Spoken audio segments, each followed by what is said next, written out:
ಹೊಟ್ಟೆ ಕಿಚ್ಚಿನ ಕೋಳಿ. ಒಮ್ಮೆ ಒಂದು ಸುಂದರವಾದ ಹಳ್ಳಿಯಲ್ಲಿ ಒಂದು ದೊಡ್ಡ ಕೋಳಿ ಮನೆ ಇತ್ತು. ಅಲ್ಲಿ ಹಲವಾರು ಕೋಳಿಗಳು ಜೀವಿಸುತ್ತಿದ್ದವು. ಅವುಗಳಲ್ಲಿ ಒಂದು ಕೋಳಿಯ ಹೆಸರು ಲಕ್ಷ್ಮಿ. ಲಕ್ಷ್ಮಿ ಬಹಳ ಸುಂದರವಾಗಿತ್ತು. ಅದರ ರೆಕ್ಕೆಗಳು ಹೊಳೆಯುತ್ತಿದ್ದವು, ಕತ್ತು ಉದ್ದವಾಗಿತ್ತು ಮತ್ತು ಅದು ಪ್ರತಿದಿನ ದೊಡ್ಡ ದೊಡ್ಡ ಮೊಟ್ಟೆಗಳನ್ನು ಇಡುತ್ತಿತ್ತು. ಹಳ್ಳಿಯ ರೈತರು ಅದನ್ನು ಪ್ರೀತಿಸುತ್ತಿದ್ದರು. ಲಕ್ಷ್ಮಿ ನಮ್ಮ ಅದೃಷ್ಟದ ಕೋಳಿ ಎಂದು ಅವರು ಹೇಳುತ್ತಿದ್ದರು. ಆದರೆ ಲಕ್ಷ್ಮಿಯ ಜೊತೆಯಲ್ಲೇ ಇನ್ನೊಂದು ಕೋಳಿ ಇತ್ತು.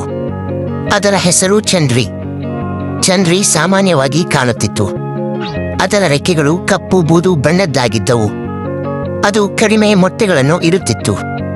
ಆದರೆ ಚಂದ್ರಿ ಬುದ್ಧಿವಂತವಾಗಿತ್ತು. ಅದು ತನ್ನ ಸ್ನೇಹಿತರೊಂದಿಗೆ ಹಾಡುತ್ತಾ ಸಂತೋಷವಾಗಿರುತ್ತಿತ್ತು. ಎಲ್ಲಾ ಕೋಳಿಗಳು ಚಂದ್ರಿಯನ್ನು ಪ್ರೀತಿಸುತ್ತಿದ್ದವು. ಲಕ್ಷ್ಮಿಗೆ ಚಂದ್ರಿಯ ಮೇಲೆ ಹೊಟ್ಟೆ ಕಿಚ್ಚು ಬೆಳೆಯಿತು.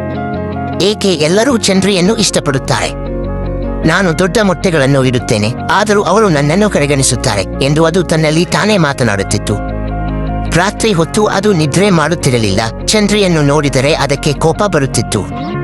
ಒಂದು ದಿನ ಹಳ್ಳಿಯಲ್ಲಿ ದೊಡ್ಡ ಹಬ್ಬ ಬಂದಿತು. ರೈತರು ಎಲ್ಲಾ ಕೋಳಿಗಳಿಗೂ ವಿಶೇಷ ಆಹಾರ ನೀಡಿದರು.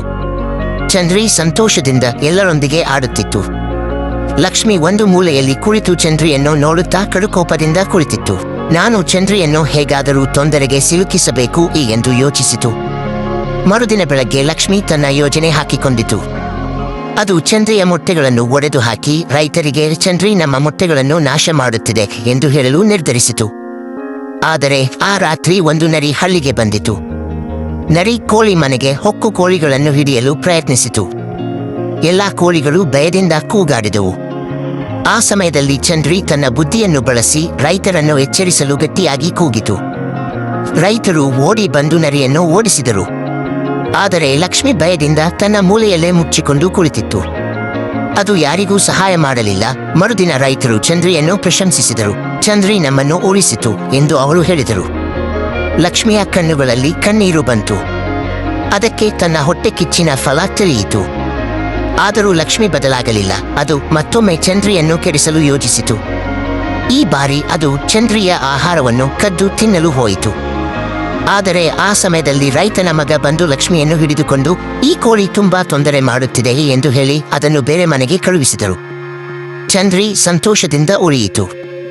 ಎಲ್ಲಾ ಕೋಳಿಗಳು ಸ್ನೇಹದಿಂದ ಬದುಕಿದವು.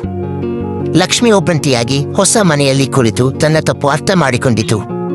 ಹೊಟ್ಟೆ ಕಿಚ್ಚು ಯಾರಿಗೂ ಒಳ್ಳೆಯದಲ್ಲ ಎಂದು ಅದು ಕಲಿತಿತು. ಹೊಟ್ಟೆ ಕಿಚ್ಚು ಮನುಷ್ಯರಲ್ಲೂ ಕೋಳಿಗಳಲ್ಲೂ ಒಂದೇ. ಅದು ನಮ್ಮನ್ನು ಒಬ್ಬಂಟಿಗಳನ್ನಾಗಿ ಮಾಡುತ್ತದೆ.